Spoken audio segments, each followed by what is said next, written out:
नमस्कार, मैं अनीता चौधरी और मेरे चैनल में आप सभी का बहुत बहुत स्वागत। बात अर्नब केस की करेंगे, अर्नब की गिरफ्तारी की करेंगे। वरिष्ठ पत्रकार अर्नब गोस्वामी को जब से गिरफ्तार किया गया है, आप देखें तो न सिर्फ राजनीतिक पार्टियां, न सिर्फ मीडिया, बल्कि पूरा देश दो भाग में बटा हुआ नजर आ रहा है। एक अर्नब समर्थक है तो दूसरा जमकर अर्नब का विरोध कर रहा है। लेकिन एक बात हर खेमे से जो कॉमन नजर आ रही है वो ये कि आप असहमति जता तो रहे हैं, लेकिन जो तरीका है वो बेहद गलत है। तरीका ही नहीं मेरे दोस्तों, मैं आपसे बात कर रही हूँ, बता रही हूँ, सिर्फ तरीका ही नहीं बल्कि जो प्रोसीजर है, जो सिस्टम के थ्रू जिस तरह से एक्शन लिया गया, वो पूरा का पूरा प्रोसीजर वो इलीगल है। वो एक वेंडेटा के तहत, एक अपने स्वार्थ के तहत, एक बदले की भावना के तहत अर्नब को गिरफ्तार करने के लिए जो जाल रचा गया, उसमें मुंबई पुलिस खुद ही फंसी हुई नजर आ रही है। बताते हैं आपको कि क्यों फंसी हुई नजर आ रही है। आपको बता दें कि जिस आत्महत्या के मामले को लेकर पुलिस ने एक्शन लिया, दरअसल ये मामला 2018 का है, 2 साल पुराना ये मामला है। और 2018 में ही मुंबई की जो लोअर कोर्ट है, मजिस्ट्रेशियल कोर्ट में इस मामले को खत्म कर दिया गया था, क्योंकि कोई भी डायरेक्ट लिंक नहीं मिला था, कोई भी सबूत नहीं मिले थे। इस केस को खत्म करने के लिए अंतिम मुहर कोर्ट की तरफ से लगाई गई थी। पुलिस ने क्लोजर रिपोर्ट नहीं डाला था।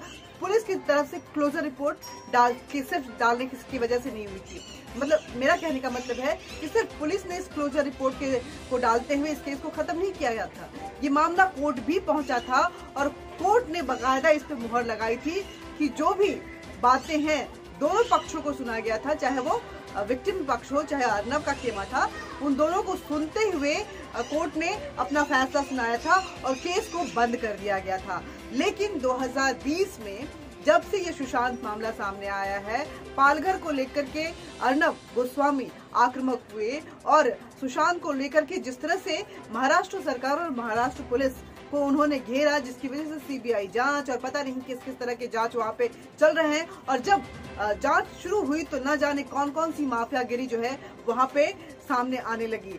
सिर्फ वहाँ पे पक्षपात का ही मामला सामने नहीं आया, बल्कि आप देखें तो मुंबई जो माफियाओं का पूरी तरह से अड्डा नजर आया, जहां ड्रग्स भी चल रहे थे, जहां हर तरह के काले धंधे भी चल रहे थे और लोगों को खत्म करने के लिए साजिशें भी रची जा रही थी। तो ये सारा मामला अभी तक सीबीआई की तरफ से कोई रिपोर्ट नहीं पेश की गई है। अभी तक सुशांत मामले में कोई भी क्लोजर रिपोर्ट नहीं आया है, कोई भी फाइनल रिपोर्ट नहीं आया है। लेकिन महाराष्ट्र सरकार जो है वो लगातार अर्नब गोस्वामी और रिपब्लिक टीवी पे दबाव बनाए जा रही थी कि जिस तरह से आप कर रहे हैं इसको बंद कीजिए और जो मैं कर रहा हूँ वही फाइनल डिसीजन होना चाहिए। हमने कह दिया कि आत्महत्या है तो हत्या है। और लगातार रिया चक्रवर्ती के साथ खड़ी हुई नजर आई, क्योंकि रिया चक्रवर्ती अगर फंसती हैं तो इसके साथ साथ महेश भट्ट भी फंसते हैं और न जाने कितने ही बड़े जो सितारे हैं बॉलीवुड के, वो भी फंसते हुए नजर आते हैं। पालघर मामले में जब साधुओं को जिंदा मार दिया गया था और उसको पत्थर से मार के उनको वहां पे खत्म कर दिया गया, तो आप देखेंगे कि जो महाराष्ट्र सरकार का रवैया है वो बेहद शर्मनाक था। और मुंबई पुलिस, उसमें कहीं ना कहीं जो महाराष्ट्र की पुलिस है वो बिल्कुल ही लचर नजर आई थी।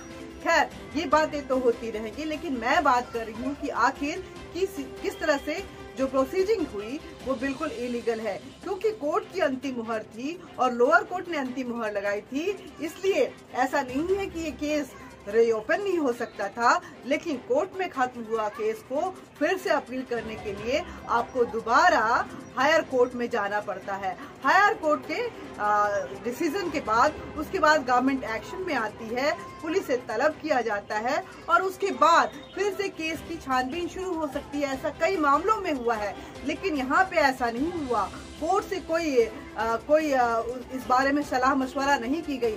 जो विक्टिम फैमिली है 2 साल बाद जब अचानक उसको याद आया कि हाँ मेरा भी एक पति था और मेरी भी एक सास थी जो कि जिन्होंने आत्महत्या कर ली थी। हालांकि ये बहुत ही डाउटफुल मुझे लग रहा है कि आखिर जब माली तंगी आती है, जब आर्थिक तंगी से गुजर रहे होते हैं, तो किसी भी फैमिली में अमूमन देखा गया है कि जो घर का जो मुखिया होता है वो अपने पत्नी और बच्चों के साथ सुसाइड करता है, ना कि अपनी माँ के साथ। लेकिन यहाँ पे मुखिया सिर्फ अपनी माँ के साथ सुसाइड करता है, पत्नी और बच्चे जो हैं बिल्कुल सही सलामत रहते हैं और वो एक ऐसा सुसाइड नोट लेके घूम रहे हैं जिसकी कोई ऑथेंटिसिटी नहीं है कि आखिर इसको लिखा किसने है और जो बातें उसमें कही गई हैं वो सही है कि नहीं है। तो ये भी एक बड़ा सवाल है जिस पे जांच होनी चाहिए। लेकिन उससे भी लेकिन जिस प्रोसीडिंग की अगर बात करेंगे तो कोर्ट से कोई मशवरा नहीं लिया गया। वहाँ महाराष्ट्र सरकार के गृह मंत्री ने अचानक से रातों रात ये डिसीजन लिया कि इस केस को रीओपन किया जाए और पुलिस इसको रीओपन कर देती है, जो कि पूरी तरह से गलत है। ऐसा नहीं हो सकता है। हमारे यहाँ के कानून में ऐसी वैधता या व्यवस्था नहीं है, पहली बात। दूसरी बात, जब अर्नब को गिरफ्तार करने लोग गए तो ऐसा लगा कि बिना किसी नोटिस के, बिना किसी सम्मन के उनको गिरफ्तार किया गया, उनको बताया नहीं गया, जो दूसरी इलीगलिटी है। आप चाहे हमारे देश में तो कसाब जैसों को अपनी बात रखने का मौका दिया गया है। कसाब जो कि एक टेररिस्ट था, पूरा देश चश्मदीद था कि किस तरह से कसाब ने खूनी खेल खेले थे। लेकिन जब बात कानून की आई तो कसाब को भी उसकी बातों को रखने का मौका दिया गया था। और ऐसे ही कई हत्यारे हैं जिन्होंने निर्मम हत्याएं की हैं, लेकिन उनको उनकी बातों को रखने का मौका दिया जाता है। वो अभी रिसेंटली देखें तो निर्भया केस में भी सेम चीज हुआ था। लेकिन अर्नब को इस मामले में अपनी बात रखने का मौका पुलिस ने नहीं दिया। पुलिस की तरफ से कोई छानबीन दोबारा नहीं की गई, ना उनको समन किया गया, ना उनको नोटिस सर्व किया गया। दूसरी गलती। तीसरी गलती, जब अर्नब को गिरफ्तार करने गए तो उनको गिरफ्तार करने के लिए पूरी मुंबई की फौज वहां पे पहुंच गई थी, जिसमें बड़े बड़े दिग्गज थे। ऐसा लग रहा था कि किसी टेररिस्ट को, किसी खतरनाक खूंखार जो क्रिमिनल है उसको गिरफ्तार करने जाया जा रहा है। नीचे वैन्स खड़ी हुई थी और इंसास लिए हुए पुलिस के जो जवान हैं वो खड़े हुए थे बहुत बड़ी मात्रा में। और अगर बात करें अर्नब के घर की तो कम से कम 14 से 15 पुलिस वाले पहुंचे थे। उसमें जो स्पेशल उसमें और भी जो खास बात थी वो ये थी कि एनकाउंटर स्पेशलिस्ट सचिन वाजे इसको लीड कर रहे थे। एनकाउंटर स्पेशलिस्ट सचिन वाजे किस लिए वहां पे लीड कर रहे थे? आखिर अर्नब इतना बड़ा खूंखार उनको क्यों दिख रहा था? ये अपने आप में वेंडेटा जो है वो शो करता है कि आखिर कितनी गलत मंशा के साथ अर्नब गोस्वामी के यहाँ महाराष्ट्र पुलिस पहुंची थी। हालांकि महाराष्ट्र में राष्ट्रपति शासन लगाने को लेकर के सिफारिशें देनी शुरू हो गई हैं। जो बीजेपी के एमएलए हैं वो भी पहुंचे हैं कि लॉ एंड ऑर्डर बिल्कुल ध्वस्त हो गया है। आम जनता जो है वहाँ पे दहशत में जी रही है। लोगों के लिए खोल के वहाँ पे जीना और सांस लेना मुश्किल हो गया है, दुश्वार हो गया है। यही नहीं, कई जो इंटेलेक्चुअल्स हैं उन्होंने भी सिफारिश की है कि महाराष्ट्र की स्थिति बहुत खराब हो गई है। महाराष्ट्र सरकार से महाराष्ट्र संभल नहीं रहा है।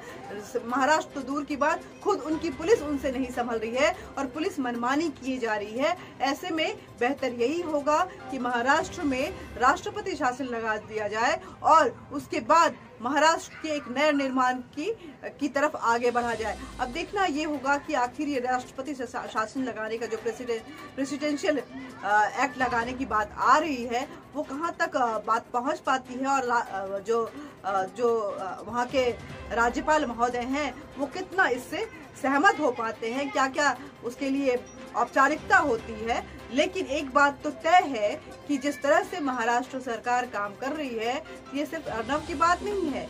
जिसने भी महाराष्ट्र सरकार की बातों की आलोचना की, उनसे अलग हटकर चलने की कोशिश की, उनकी बातों को से असहमति अपनी जताई, महाराष्ट्र सरकार ने उनको उठवा के जेल में डाल दिया, उनके खिलाफ एक्शन लिया, उनको परेशान किया है। और इन सब के कॉमन फैक्टर रहे हैं परमवीर सिंह। वही परमवीर सिंह, फिर एक बार कह रही हूँ, वही परमवीर सिंह जो कि 26/11 में उनके जो खुद के बॉस थे, उन्होंने कहा था कि परमवीर सिंह जो है वो एक्टिवली एक्ट नहीं कर रहे थे, वरना बहुत सारी जानें बचाई जा सकती थी। उनके बारे में कई मुंबई के कमिश्नर जो हैं, उन्होंने उनकी शिकायत की हुई है कि परमवीर सिंह का जो काम करने का रवैया है वो बिल्कुल ही गलत है। Good cops and bad cops में उनको बैड कॉप्स की कैटेगरी में रखा गया था। अभी भी वो बैड कॉप्स ही हैं। वही परमवीर सिंह जिन्होंने कर्नल पुरोहित को फंसाने से लेकर के साध्वी प्रज्ञा को इलीगली उठाने तक का काम किया था, और साध्वी को तो एक महिला होने के नाते भी उन्होंने नहीं छोड़ा था, और खुद उनको बेल्ट से पिट कर इतना मारा कि साध्वी आज भी अपने पांव पे पूरी तरह से चलने लायक नहीं है। उनके पूरे शरीर में उनके घाव, जो परमवीर सिंह के घाव जो दिए हुए हैं, उनके निशान बचे हुए हैं और वो ताउम्र उनके साथ चलेंगे।